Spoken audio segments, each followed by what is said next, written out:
আসসালামু আলাইকুম। প্রিয় দর্শক, অন্য মঞ্চের আলাপ চাইতায় আপনাদের সকলকে আমন্ত্রণ জানাচ্ছি। শেখ হাসিনার মোক্ষম প্যাচে ইউনূস অ্যান্ড কোম্পানি চিত। কুস্তিতে চিত হয়ে গেলে সে হেরে গেছে বলে ধরে নেওয়া হয়। ইউনূসের অবস্থা সেই চিত হওয়া কুস্তিগিরের মতো।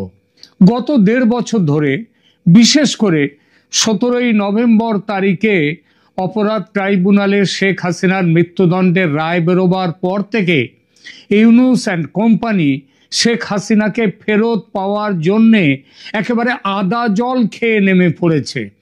তাদের পররাষ্ট্র দপ্তর চিঠির পর চিঠি দিচ্ছে ভারতকে, ভারত তার জবাব পর্যন্ত দেয়নি।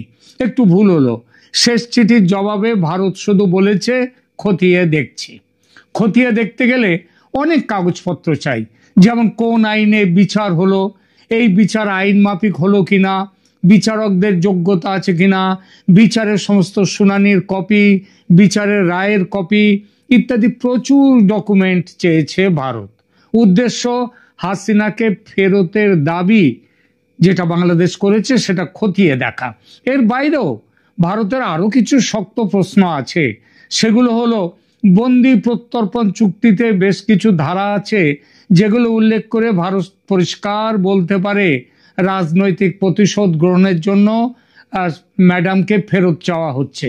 এটা চুক্তির অমুক নম্বর ধারা অনুযায়ী করা যায় কি, এই প্রশ্ন ভারত করতে পারে। আরো আছে, ভারত বলতেই পারে শেখ হাসিনা বন্দী নন, সুতরাং বন্দি প্রত্যর্পণ চুক্তি এক্ষেত্রে লাগু হতে পারে না।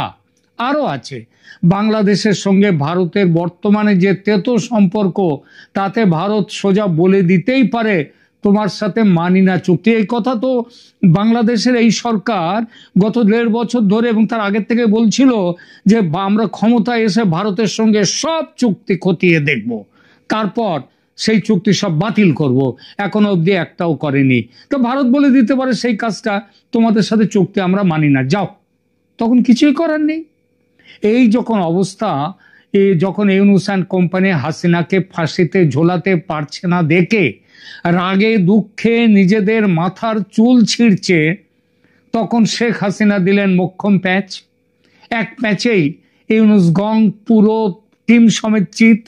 তিনি একেবারে এক অডিও বার্তা জারি করে চ্যালেঞ্জ ছুড়েছেন, যদি সাহস থাকে প্লেন পাঠান। তার সকণ্ঠেই শুনুন সেই চ্যালেঞ্জ। বাংলাদেশে আসবোই, আমাকে নেওয়ার চেষ্টা করতে হবে না। আর যদি সাহস থাকে পাঠান, প্লেন পাঠান, আমি চলে যাব। দেখি কার কার কতটা মাথা আছে, কার ফাঁসির দড়ি কত শক্ত, কার বুলেট কত তীব্র বেগে যেতে পারে, আমি সেটা দেখে নেব। হ্যাঁ, আমি ঘটনাচক্রে চলে আসতে বাধ্য হয়েছি, কিন্তু আমি বাংলাদেশে ফিরবই। এই বাংলাদেশে যারা প্রকৃত অপরাধী তারা সাজা পাবে, দেশের মানুষের ভাগ্য নিয়ে যারা ছিনিমিনি খেলছে তাদের শাস্তি দেব, এবং বাংলাদেশকে আবার আমরা উন্নত সমৃদ্ধ সোনার বাংলাদেশ হিসেবে তুলে বাংলাদেশের স্বাধীনতাকে আমরা সমুন্নত রাখবো। আমরা বিজয় জাতি, আর 2 দিন পরেই তো আমাদের বিজয় মাস। কাজে বিজয় মাসেই সকলে ঐক্যবদ্ধ হতে হবে। এই খুনি, সুদখোর, জঙ্গি শাসক আর ওই যুদ্ধাপরাধী জঙ্গিদের হাত থেকে দেশকে রক্ষা করতে হবে, সেটাই আমাদের প্রতিজ্ঞা, এবং তা আমরা করব ইনশাল্লাহ। সবাই ভালো থাকেন, সুস্থ থাকেন, যা আছে সেটা আপনাদের নিয়ে চলতে হবে। আর এর হাত থেকে দেশ রক্ষা করার জন্য সবাইকে এক হওয়ার আমি আহ্বান জানাচ্ছি। খোদা হাফেজ। জয় বাংলা, জয় বঙ্গবন্ধু।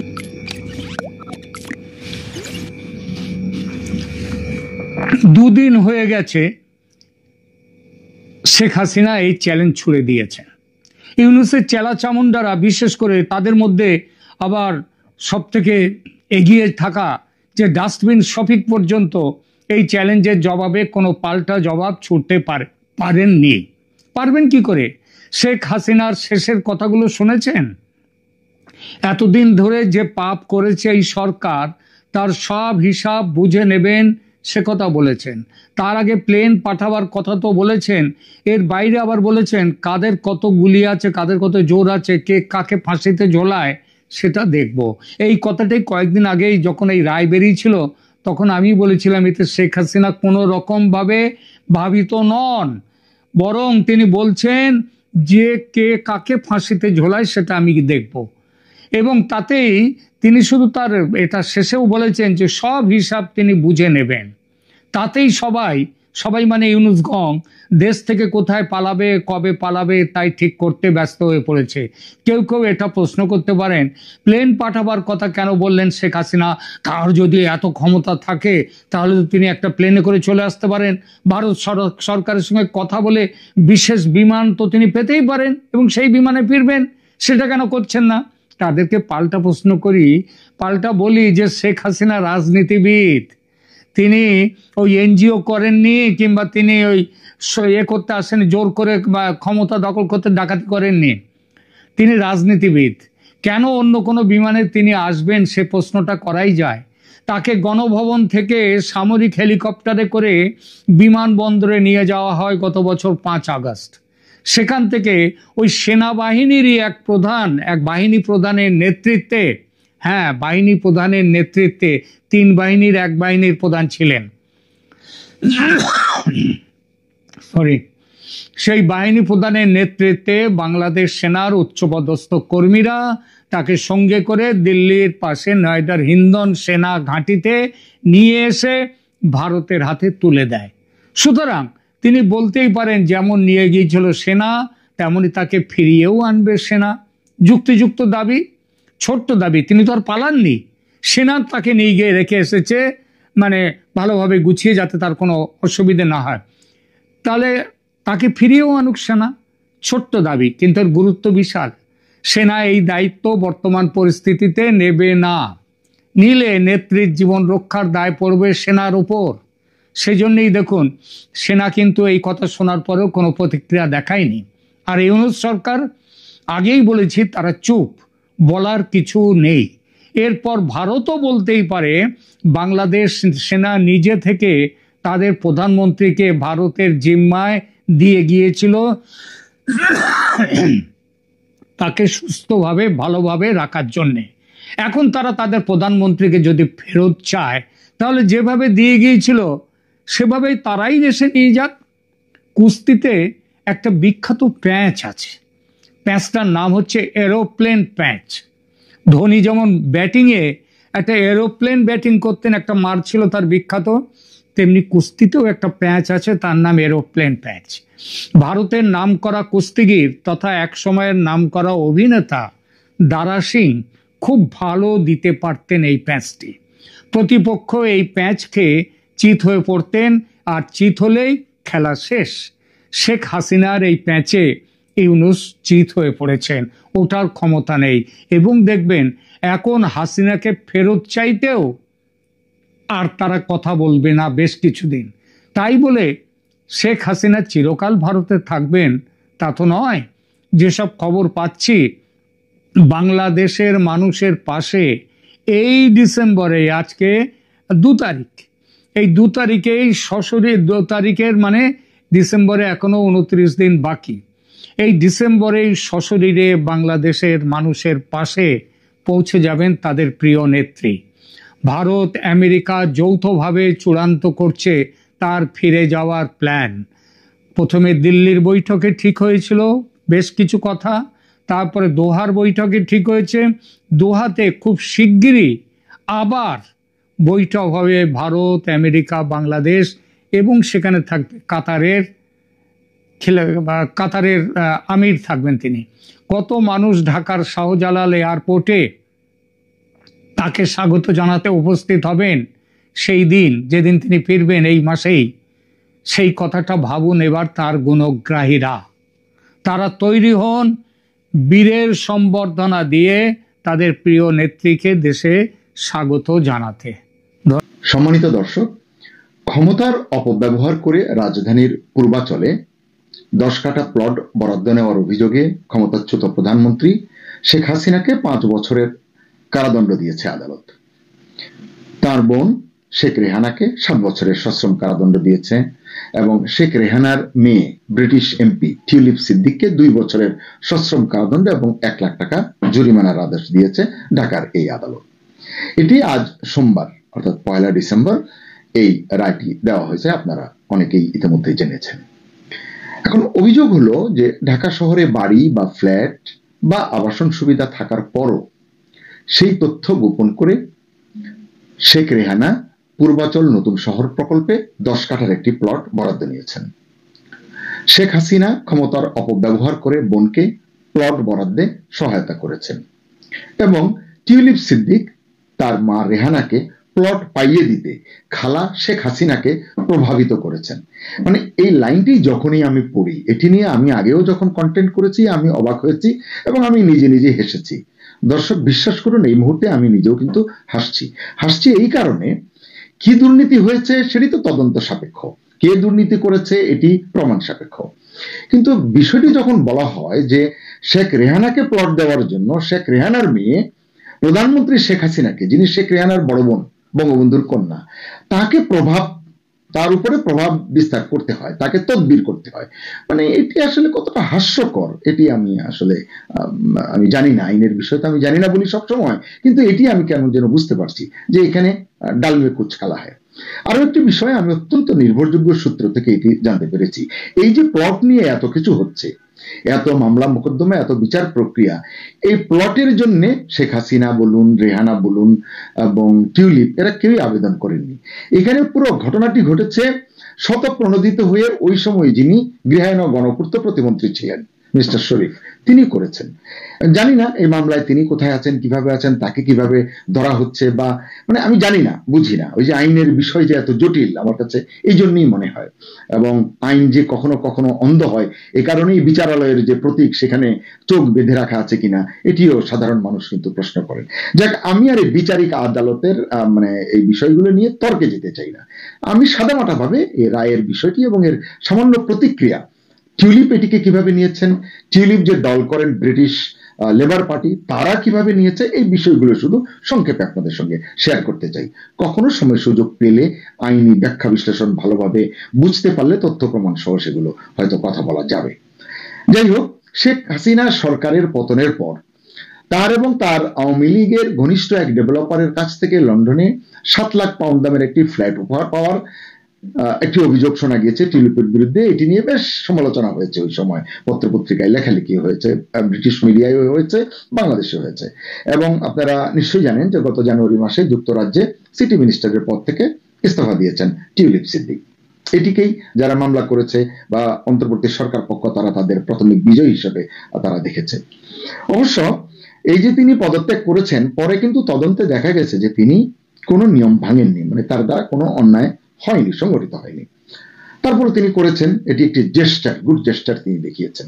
এটি ব্রিটিশ রাজত্বে বা যুক্তরাজ্যে এটির কদর আছে, আমাদের মতো দেশে এইসবের তো কদর আসলে হয় না। আমরা পদ দখল করে বসে থাকতে পারলেই আমরা নিজেদেরকে বাহাদুর মনে করি, নিয়ম ভাঙলেই আমরা বিপ্লবী হই এবং ক্ষমতাধর হিসেবে নিজেদেরকে জাহির করতে পারি, জাহির করতে ভালোবাসি। যাই হোক, তবে শেখ হাসিনার যে সঙ্গে তার সম্পর্কের সম্ভাব্য সুনামগত, যে তিনি প্রধানমন্ত্রীর বোনের মেয়ে, ছোট বোনের মেয়ে, এই যে সম্পর্কের সুনামগত ঝুঁকি, এটির ক্ষেত্রে টিউলিপ সিদ্দিক সতর্ক ছিলেন না, এটিকে দুঃখজনক বলেছে ওই তদন্ত কমিটি এবং অত্যন্ত প্রভাবশালী সেই তদন্ত কমিটির যিনি প্রধান ছিলেন। এছাড়া রূপপুর পারমাণবিক বিদ্যুৎ প্রকল্পে দুর্নীতির অভিযোগে টিউলিপের নাম এসেছে, বিশাল অঙ্কের টাকা কমিশন খেয়েছেন বলে। জানি না 16 মাস পার হতে চললো, ইউনূস সরকার এটিকে ফ্রিজে রেখেছে না এটি কোথায় আছে জানি না, এটি নিয়ে এখন আর কথা শোনা যায় না। আর মা বাবার কাছ থেকে পাওয়া গুলশানের একটি ফ্ল্যাট টিউলিপ সিদ্দিক তার বোন রূপন্তীকে 2015 সালে হস্তান্তর করেছিলেন। সেই হস্তান্তরে যে নোটারি ব্যবহার করা হয়েছে তা তদন্তে ভুয়া প্রমাণিত হয়েছে এমন দাবি করেছে দুর্নীতি দমন কমিশন, দুদক। আসলে কে যে সত্য বলছে, কে যে মিথ্যা বলছে আমরা দেখেছি। টিউলিপের পক্ষে ব্রিটিশ কয়েকজন আইনজীবী এটি নিয়ে আগেও কথা বলেছেন, অতি সম্প্রতিও তারা কথা বলেছেন। কিন্তু সত্যিকার অর্থে এই বিচারের মধ্যে এক ধরনের রাজনৈতিক প্রতিহিংসার কথা অনেকেই বলেছেন, অনেকের কাছে এটি মনে হয়েছে। যাই হোক, বাংলাদেশের আজকে যে আদালত যে রায় দিয়েছে, এই আদালতের রায়ের প্রতিক্রিয়া জানিয়েছেন ব্রিটিশ এমপি টিউলিপ সিদ্দিক। তিনি মন্ত্রী না থাকলেও এখনো এমপি হিসেবে দায়িত্ব পালন করছেন। এই রায়ের আগে অনেকেই আবার এমন করে ঢোল বাজিয়েছেন যে রায় হলে টিউলিপ সিদ্দিকের এমপি শিপও থাকবে না, তাকে পদত্যাগ করতে হবে। যাই হোক, যখন যেটা হবে আমরা দেখব, সেটি নিয়ে কথা বলবো। টিউলিপ বলেছেন যে মানে এই যে পুরো প্রক্রিয়াটি, বিচারিক প্রক্রিয়াটিকে শুরু থেকে শেষ পর্যন্ত তিনি ত্রুটিপূর্ণ এবং প্রহসনমূলক বলছেন যে এই ক্যাঙ্গারু আদালত, এটিকে ক্যাঙ্গারু আদালত বলছেন তিনি। ক্যাঙ্গারু আদালতের তথাকথিত রায় যেমন অনুমানযোগ্য, মানে আগে থেকেই ধারণা করা যায়, তেমনি অযৌক্তিক এবং অবজ্ঞা পাওয়ার যোগ্য, টিউলিপ বলছেন। টিউলিপ আরো বলছেন, প্রসিকিউটররা যে প্রমাণ উপস্থাপন করেছেন তার অধিকাংশই ভুয়া। শৈশব থেকে তিনি বাংলাদেশি পাসপোর্ট ব্যবহার করেননি, পাসপোর্ট রাখেননি এবং বাংলাদেশে কখনো কর দেননি। যদিও আমরা দেখেছি বাংলাদেশের গণমাধ্যমেও তিনি কর দিয়েছেন এমন নথি প্রমাণ সহ সংবাদ কিন্তু ছাপা হয়েছে। এরপরে টিউলিপ কিন্তু এই বিষয়ে কোনো মন্তব্য দেননি বা তার আইনজীবীরাও এটি নিয়ে কথা বলেননি। এটির আসলে একটি সঠিক সুরাহা হওয়া দরকার। তবু তাকে বাংলাদেশি নাগরিক হিসেবে পাসপোর্ট ও ট্যাক্স আইডি দিয়ে বিচার করা হয়েছে, এটি হচ্ছে টিউলিপের অভিযোগ। টিউলিপের আরো দাবি, খালা শেখ হাসিনার রাজনৈতিক প্রতিপক্ষ উদ্দেশ্য প্রণোদিতভাবে তাকেও আক্রমণের শিকার বানিয়েছে। এটি অনেকেই মনে করেন, একটা উল্লেখযোগ্য সংখ্যক মানুষ মনে করেন যে একটি প্রতিহিংসার শিকার। তা না হলে টিউলিপ এখানে এইভাবে তাকে জড়ানো হবে। আমি দু একটি তথ্য দেব যেটি আপনার এই মামলার প্রসিকিউটরই বলছেন, যে তার নাম হচ্ছে খান মোহাম্মদ মাইনুল হাসান। তিনি অভিযোগ করেছেন টিউলিপ সিদ্দিক তার পরিবারের জন্য রাজধানীতে জমি নিশ্চিত করতে শেখ হাসিনার কার্যালয়ের শীর্ষ সহকারীদের সঙ্গে ফোনে ও মেসেজে কথা বলেছেন। মানে প্রমাণগুলো দেখেন, মানে দুর্নীতির প্রমাণ। এবং ব্যক্তিগতভাবে ঢাকা সফর করেছেন। ঢাকা তো তিনি আসতেই পারেন, ব্যক্তিগতভাবে আসুন আর সরকারিভাবে আসুন, আসতেই পারেন। যদিও প্রসিকিউটররা এই মেসেজগুলোর কোনো প্রমাণ উপস্থাপন করেননি, তার মানে তারা ওই যে শূন্য মুসলমানের মতো আর কি, হয়তো তারা এটি করেছেন। তবে যোগাযোগ সংক্রান্ত এসব তথ্য ওই সময় প্রধানমন্ত্রীর বাসভবনে কর্মরত দুজন কর্মকর্তার কাছ থেকে এসেছে বলে জানিয়েছেন তারা। বুঝুন তাহলে কত শক্ত প্রমাণ, তার ভিত্তিতে মামলার রায় ঘোষণা হয়েছে। যাই হোক, এইসব শুনে টুনে ব্রিটিশ লেবার পার্টি একটা বিবৃতি দিয়েছে। তারা বিবৃতিতে বলেছে, এটি আজকের আমার মূল বক্তব্য, যেটি আমি জানাতে চাই, আপনাদের সঙ্গে শেয়ার করতে চাই। ব্রিটিশ লেবার পার্টি বলেছে তারা টিউলিপের বিরুদ্ধে দুর্নীতির এই রায়কে স্বীকৃতি দেয় না। তার মানে আউটরাইট রিজেক্ট করেছে, তারা এটি মানে না। কারণ তাকে, মানে টিউলিপকে এই মামলায় সুষ্ঠু আইনি প্রক্রিয়ার সুযোগ থেকে বঞ্চিত করা হয়েছে। এখন গায়ের জোরে ধরে আপনি আমাকে শাস্তি দিয়ে দিলেন, আমি জানলাম না, বুঝলাম না, আমার পক্ষে কোনো আইনজীবী লড়াই করতে পারলো না, কিছুই আমি অংশ নিতে পারলাম না, আপনি রায় ঘোষণা করলেন, ক্ষমতা আছে, আপনি করবেন, অসুবিধা কি? এবং বলা হয়েছে কোনো অভিযোগ আনা হলে অভিযুক্ত ব্যক্তির আইনগত প্রতিরক্ষা উপস্থাপনের সুযোগ পাওয়া উচিত। এটি স্বাভাবিক, কিন্তু এক্ষেত্রে তা হয়নি। সেজন্যই আমরা এই রায়কে স্বীকৃতি দিতে পারি না, ব্রিটিশ লেবার পার্টি বলছে। লেবার পার্টি আরো বলছে, টিউলিপ সিদ্দিকের বিরুদ্ধে কোনো তদন্ত বা দলীয় শৃঙ্খলাবিধি সম্পর্কিত কার্যক্রম চলছে না। মানে ওই যে আমরা যারা বাংলাদেশের গুঞ্জনে বিশ্বাস করেছি টিউলিপের এমপিশিপ চলে যাবে, চাকরি চলে যাবে, কারাগারে যাবে, নানান কথা কিন্তু আমরা শুনেছি। এখন ব্রিটিশ লেবার পার্টি বলছে যে তার বিরুদ্ধে কোনো ধরনের তদন্ত হচ্ছে না বা দলীয় শৃঙ্খলাবিধি সম্পর্কিত কোনো কার্যক্রম চলছে না। এটি হচ্ছে এই ভিডিওর আজকের মূল বার্তা। তিনি এখনো লেবার পার্টির এমপি এবং হাউস অব কমন্সের সদস্য হিসেবে বহাল রয়েছেন। রায় প্রসঙ্গে ব্রিটিশ প্রধানমন্ত্রী কিয়ার স্টারমারের chief secretary Darren Jones sky.com কে বলেছেন, টিউলিপ অনিয়মের অভিযোগ অস্বীকার করেছেন। তিনি বাংলাদেশের এই প্রক্রিয়ার সঙ্গে যুক্ত হওয়ার চেষ্টা করে সফল হননি, মানে তিনি চেয়েছিলেন, সেটি হয়নি, এবং এই সিদ্ধান্তে এসেছেন যে তার বিরুদ্ধে অভিযোগের বিষয়টি যতটা না আইনি তার চেয়ে বেশি রাজনৈতিক। তার মানে ব্রিটিশ ক্ষমতাধর যারা, এখন সরকারে যারা, তারা টিউলিপ যে ভাষ্যটি দিয়েছেন এটিকে তারা এগ্রি করেছেন, মেনে নিয়েছেন। এক্ষেত্রে ব্রিটিশ সরকার টিউলিপকে সমর্থন দিচ্ছে কিনা sky.com থেকে এই প্রশ্নটি করা হয়েছে এবং চিফ সেক্রেটারি এই প্রশ্নের জবাবে উত্তর দিয়েছেন, মানে এইভাবে তিনি সম্মতিসূচক মাথা নেড়েছেন। এভাবেই এটি গণমাধ্যমে এসেছে। এই মামলায় অভিযুক্তরা অনুপস্থিত ছিলেন, আমরা জানি, আমাদের দেশের কাগজেও এটি এসেছে। তবে টিউলিপ সহ অন্যদের পক্ষে প্রতিনিধিত্ব করতে চেয়েছিলেন এমন একজন আইনজীবী, মানে টিউলিপরা তাদের পক্ষে একজন আইনজীবী দিতে চেয়েছিলেন। সেই আইনজীবী অভিযোগ করেছেন তাকে হুমকি দেওয়া হয়েছে এবং গৃহবন্দী রাখা হয়েছে। বুঝুন তাহলে ন্যায় বিচারের যথেষ্ট প্রমাণ কিন্তু এখান থেকে পাওয়া যাবে। গত সপ্তাহে যুক্তরাজ্যের 5 জন শীর্ষস্থানীয় আইনজীবী যুক্তরাজ্যে বাংলাদেশের রাষ্ট্রদূতকে একটি চিঠি লিখেছেন। সেই চিঠিতে বিচার প্রক্রিয়া নিয়ে তারা তীব্র সমালোচনা করেছেন। তারা বলেছেন টিউলিপের বিরুদ্ধে চলা এই বিচার কৃত্রিম, সাজানো এবং অন্যায্য। যাই হোক, তারপরও তো বাংলাদেশের আদালতে রায় হয়েছে। তারপরও দেখা যাচ্ছে টিউলিপের এই সাজার রায় ব্রিটিশ সংবাদ মাধ্যমগুলো গুরুত্বের সঙ্গে ছেপেছে। তবে প্রতিটি প্রতিবেদনেই একটি বিষয় কমন দেখেছি আমি। এতে বলা হয়েছে আসামিদের অনুপস্থিতিতে রায় ঘোষণা করা হয়েছে। এটি অত্যন্ত সিগনিফিক্যান্ট একটি বাক্য। এবং বলা হয়েছে বাংলাদেশের সঙ্গে অপরাধী প্রত্যর্পণ চুক্তি না থাকার কারণে রায় কার্যকর হওয়ার সম্ভাবনা নেই। মানে টিউলিপকে বাংলাদেশ ফেরত চাইবে, আনবে, সাজা কার্যকর করবে, এমন খোয়াব দেখে আসলে কারো লাভ নেই।